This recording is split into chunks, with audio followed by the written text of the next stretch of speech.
नमस्कार. आज आपण इकॉनॉमिक्समधला मी त्याला म्हणतो गोल्डन रूल बघणार आहे. कारण ग्रामीण भागात कर्ज या संकल्पनेबद्दल बरंच निगेटिव्ह असते. म्हणजे बरीच लोक आहेत जी नॅरो माइंडेड आहेत, ती म्हणतात कर्ज काढलं की अडचणीत जाते. म्हणजे मी त्याला अपरिपक्वता हा शब्द वापरतो अशा लोकांसाठी. कर्ज काढलं की अडचणीत जाते, जमीन विकली जाते, घरदार सगळं जाते कर्ज, असं निगेटिव्ह समजलं जातं. अपरिपक्व लोक असे समजतात. तर एक लक्षात घ्या, जर तसं असतं तर महाराष्ट्र सरकारनं कर्ज काढलं असतं का? भारत सरकारनं कर्ज काढलं असतं का? अदानीनं, अंबानीनं, टाटानं, मोठमोठ्या उद्योगपतींनी कर्ज काढलं असतं का? नसतं. तर कर्ज काढल्यानंतर एक रूल आहे, तो रूल आपण फॉलो करायचा. त्याला गोल्डन रूल म्हणतात. काय? कर्ज काढलेलं उत्पादनक्षम काहीतरी नवनिर्मिती करणारं त्यातच खर्च करायचं.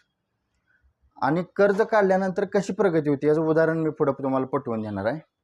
तर एक लक्षात घ्या, आता मी समजा एक शेतकरी आहे, मला 5 एकर जमीन आहे, मी सगळा ऊस लावतो, ऊस उत्पादक शेतकरी असं गृहीत धरू. उदाहरणार्थ एका एकरात मला 50 टन ऊस निघतोय, 250 टन ऊस गेला, 7.5 लाख रुपये बिल आलं, संपलं. काय माझं टार्गेट नाही, माझ्या जीवनात टार्गेटच नाही. मला 7.5 लाख रुपये मला संपवायचे, तर काही कर्ज नाही मला, काही नाही. ही झाली माझी नॉर्मल स्टेज. पण मी आता काय केलं आहे की कर्ज काढून त्या शेतीला पूरक एक व्यवसाय चालू केला, गायींचा. समजा मी 10 लाख रुपये कर्ज काढलं, 10 लाख रुपये कर्ज काढलं आणि मी टार्गेट ठेवलं की 12 लाख रुपये मी वर कर्ज काढलं. एका बँकेकडून 12 लाख रुपये कर्ज काढलं आणि मी टार्गेट ठेवलं की ती एका वर्षात माझं ऑल क्लिअर करायचं आहे कर्ज. तर मी काय करणार, त्या 12 लाखाच्या गायी घेणार, 12 लाखाच्या गायी घेणार आणि प्रत्येक महिन्याला माझं टार्गेट काय असेल, 1 लाख रुपये कर्ज फेडायचं. तर मी प्रत्येक वर्षाला 1 लाख रुपये फेडत गेलो तर की वर्षाला माझं उत्पन्न किती झालं, 12 लाख रुपये प्लस माझ्या ऊसाचं किती, 7.5 लाख रुपये. म्हणजे माझं वर्षाला उत्पन्न किती झालं, 17.5 लाख रुपये. पण मी कर्ज काढलं नसतं तर माझं वार्षिक उत्पन्न 17.5 लाख रुपये झालं असतं का? नाही. तर किती झालं असतं, 7.5 लाख रुपये राहिलं असतं. फक्त कर्ज काढताना एक रूल आहे. तो रूल काय आहे बघा, की कर्ज ज्या कामासाठी काढलं आहे, आता मी कर्ज कशासाठी काढलं होतं, गाई घेण्यासाठी, तर ते कर्ज गाईतच वापरायचं. नाहीतर कर्ज काढलं चिकन आणलं, कर्ज काढलं मटण आणलं, कर्ज काढलं पाहुण्याला आयर घेऊन गेलो, कर्ज काढलं बोकडाचा कार्यक्रम केला, कर्ज काढलं किराणा बाजार आणला, कर्ज काढून 4 व्हीलर घेतली, कर्ज काढून 2 व्हीलर घेतली, घर बांधलं, ते पैसे कर्ज काढलेलं सगळं त्यालाच वापरलं, तर तुम्ही हप्ता फेडू शकणार आहे का? नाही. तर कर्ज काढल्यानंतर एक लक्षात घ्या, ज्या कामासाठी कर्ज काढले त्याच कामासाठी कर्ज वापरायचं, तर ते अडचणीचं ठरत नाही आणि अशानं प्रगती होती. आता मी ह्या वर्षी समजा कर्ज काढले 12 लाख रुपये, 12 गायी घेतल्या, वर्षात त्या गायी फेडल्या. आता पुढल्या वर्षीपासून ज्यावेळेस कर्ज माझं आज समजा 12 लाख रुपये मी कर्ज फेडले, तर माझ्याकडे काय झालं, 12 लाख रुपयाचं भांडवल तयार झालं. आता मी पुढल्या वेळेस परत 20 लाख कर्ज काढेन, कारण माझ्याकडे पहिलं ऑलरेडी 12 लाखाचं भांडवल असतं. मग त्याच्या पुढल्या वर्षी मी 40 लाख काढेल, 60 लाख काढेल, अशी प्रगती होत जाते. कसं, तर ते कर्ज ज्या कामासाठी काढले त्या कामासाठीच वापरलं तर कर्ज हे कधीच अडचणीचं ठरत नाही. जर अडचणीचं ठरत असतं तर कर्जच काढलं नसतं. ह्या बँकांचं कर्जच कोणी घेतलं नसतं. मोठमोठे उद्योग जे उभं राहतात ते कर्ज काढून उभं राहतात. एवढं मोठं भांडवल कोणाकडे असतंय का? नसतंय. हे मोठमोठे उद्योगपती झाले, हे कर्ज काढत झालेत. त्यांची मानसिकता नाही की कर्ज काढून आपण कर्ज बुडवायचं किंवा काढलेलं कर्ज आपण चैनीसाठी वापरायचं. एकच रूल आहे, लक्षात ठेवा कायमस्वरूपी, कर्ज काढलं का तो पैसा घरात अजिबात वापरायचा नाही. ज्या कामासाठी काढला ना त्याच कामासाठी वापरायचा, अजिबात घरात पैसा वापरायचा नाही. गाई घेण्यासाठी मी कर्ज काढलं होतं ना, तर फक्त गाई घेण्यासाठीच वापरायचं.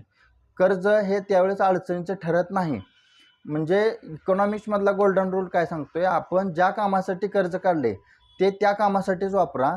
अर्थात उत्पादनक्षम, म्हणजे काहीतरी त्यातनं उत्पन्न मिळलं पाहिजे. आता कर्ज काढून जर मी घर बांधलं तर घरातनं काय उत्पन्न मिळणार आहे?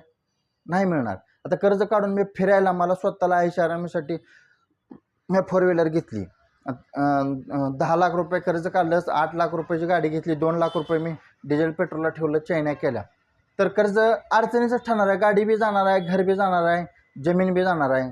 मग हे असं जर केलं तर मग आपण अडचणीत जातो. त्यामुळे गावातल्या लोकांचा जो कन्सेप्ट आहे, कर्ज म्हणजे अडचण असते, कर्ज म्हणजे अडचण नाही, कर्ज म्हणजे प्रगती. लक्षात ठेवा, कर्ज म्हणजे अडचण नसून प्रगती, हे डोक्यात कायम लक्षात ठेवा. फक्त एक रूल पाळा, ज्या कामासाठी आपण कर्ज काढले त्याच कामासाठी वापरा, स्वतःला त्यातला एकही रुपया वापरू नका. मग कसं कर्ज अडचणीचं ठरते बघा. आणि अजून एक काय फायदा होतोय, आता मी समजा अजून एक कन्सेप्ट लोकांचा काय आहे की कर्ज लघु काळासाठी काढायचं का दीर्घ काळासाठी. तर माझं वैयक्तिक मत आहे, दीर्घ काळासाठी कर्ज काढलेलं कधी पण बरं. आता समजा मी 20 लाख रुपये कर्ज काढले आणि मी त्याची 10 वर्षांना परतफेड केली, तर लोक काय विचार करते, ते 10 वर्षातच व्याज भरायचं का. तर त्याचा कन्सेप्ट सांगतो. मी 10 वर्षांना परतफेड केली तर एक लक्षात घ्या, मी ती परतफेड जर 3 वर्षाची केली असती, तर उदाहरण म्हणून सांगतोय, 20 लाख कर्ज काढले, 3 वर्षाची परतफेड केली का मला साधारणतः उदाहरणार्थ मला 1 लाख रुपये हप्ता भरावा लागतोय. 2 वर्षाची परतफेड केली समजा, आपण गृहीत धरू 10 वर्षाऐवजी 2 वर्षाची परतफेड केली, तर मला किती हप्ता भरावा लागतो, 1 लाख रुपये हप्ता भरावा लागतोय. आणि जर 20 वर्षाची परतफेड केली तर मला 25,000 हप्ता भरावा लागतो. त्याच्यामधला गॅप किती आहे, 75,000 रुपये. तर ते 75,000 रुपये आपण कुठेतरी गुंतवणूक केली तर त्याच्यापासून अजून इन्कम सुरू होते आपला. आता लक्षात ठेवा, आपण जर 2001ला 20 लाख रुपये कर्ज काढलं, तर 2020ला ते कर्ज फेटणार आहे, बरोबर. तर 2020ला जो 25,000चा हप्ता केला आहे, तो 2010 नंतर तो आपल्याला 25,000 रक्कम लहान वाटायला लागते, आपण इझिली ते फेडू शकतो, काही अडचण नाही. परत 2020ला तर ती 25,000 म्हणजे 5,000च वाटायला लागतात. आपला इन्कम त्यावेळेस प्रचंड वाढलेला असतो, त्या तुलनेत बँकेचा हप्ता लहान झालेला असतो. एकूण